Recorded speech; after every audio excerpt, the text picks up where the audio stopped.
저희 입장에서는 그냥 환자분이 원한다고 할 수 있는 게 아닙니다. 잇몸 안으로 저희가 기구를 넣어버리면은 오히려 잇몸이 더 내려가 버려요.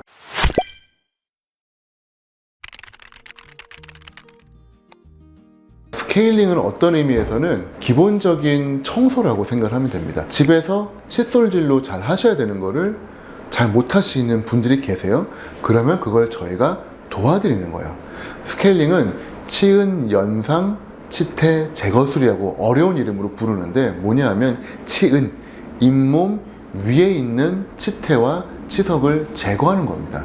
그렇기 때문에 사실은 칫솔질만 잘 하신다면 충분히 도달할 수 있는 부분이라 저희가 굳이 할 이유는 없는데, 거의 대부분 살다 보면은 하루 정도 빼먹을 때도 있고요. 그러면 이제 쌓이기 시작을 하고 그게 돌이 되면 그 다음부터는 칫솔로 제거가 안 되죠. 그래서 사실은 1년에 한 번 나라에서 치석 제거에 한해서 보험으로 지원을 해주는 이유가 그걸 잘 못하시니까 잇몸병이 생기는 경우가 너무 많아져서 이거를 나라에서 도와서 많은 의료비를 절약하자, 환자분들에게 도움을 주자 라고 해서 시작된 게 스케일링 보험화 사업입니다. 따라서 이거는 어떤 의미에서는 가장 기본적인 자기 관리의 첫 단계인데요. 그게 이제 안 되신 분들이 있어요. 그러면은 치석이 잇몸 안으로 타고 들어가기 시작합니다. 뼈가 있거든요.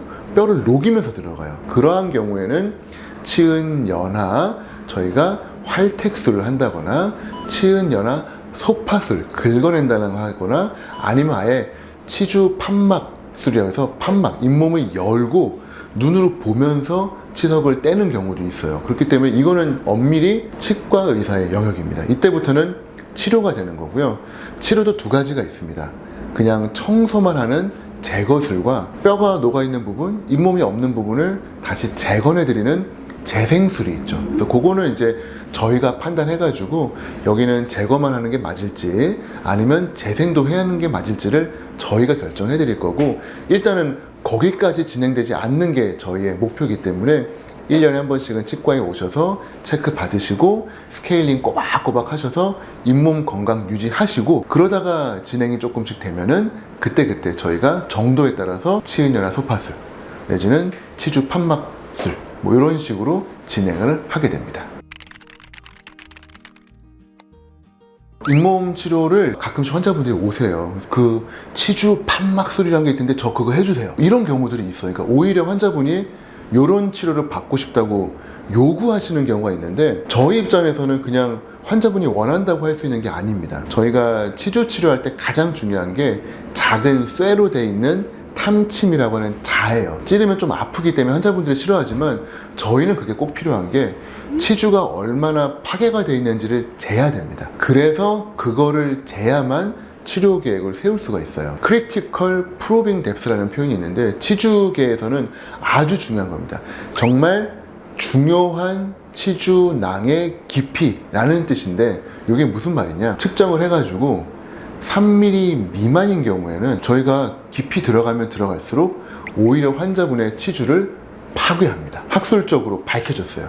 3mm 이상일 때는 스케일링만 해야지 잇몸 안으로 저희가 기구를 넣어버리면은 오히려 잇몸이 더 내려가 버려요. 그리고 치은 연화 소파술 좀 마취하고 긁어내는 치료 있다는데 저 그거 해주세요. 받으면 뽀득뽀득할 것 같아서 좋아하시는데 역시 4에서 6mm 사이에 해당하면 그건 해드리는데, 그것보다 얕으면은 당연히 저희가 해드리고 나면 잇몸이 다 내려갑니다. 오히려 파괴를 시키는 거고요. 치주 소파술보다 더 깊은 단계인 치주 판막 수술, 그거는 7mm 이상이어야 돼요.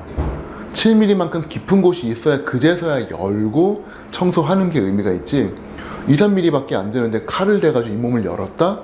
일단은 청소할 것도 없을 뿐더러 그거 후에 잇몸이 쭉쭉 내려가 버립니다. 그래서 환자분들께서 가장 속상해 하시는 거는 의사들이 나를 안 믿는다, 나는 여기 잇몸이 안 좋은데 그 수술을 받으면 될 것 같은데 라고 요구하시지만, 저희 입장에서는 저희가 칼을 드는 순간, 기구를 드는 순간 환자분에게 더 안 좋게 될 게 뻔하기 때문에 해드리고 싶어도 할 수가 없어요. 물론 뭐 못하는 건 아닙니다만 그거는 저희의 양심상 할 수가 없는 거죠. 그래서 결국은 스케일링을 반복적으로 좀 해드리다 보니까 환자분들이 많이 서운해 하세요. 아쉽습니다. 그런 이해가 좀 부족한 경우에 약간의 오해도 좀 생기는 것 같아요. 하지만 이 영상 이제 보셨으니까 치과 가셔서 나는 이런 치료 받고 싶어요 라고 하시는 거는 저희가 참고는 하겠지만 그러한 치료에 해당하는 분이 계시고 그러한 치료가 불필요한 분들은 하실 필요는 없기 때문에 억지로 그렇게 받으려고 하실 필요는 없을 것 같습니다. 저희가 뭐 못 해드려요 라고 했을 때 좀 덜 서운하셨으면 좋겠습니다. 잇몸 치료 후에는 일단은 저희가 뾰족한 기구를 이용을 해가지고 치아를 따라가면서 치석을 떼야 되는데 저희는 이제 치석에만 초점이 있다 보니까 정말 열심히 치석을 떼거든요. 그 과정 중에 잇몸이 깊이 치석이 파고 들어간 분들은 치석은 잘 떼졌지만 잇몸이 조금 화끈화끈 그런 느낌이 드실 수도 있어요.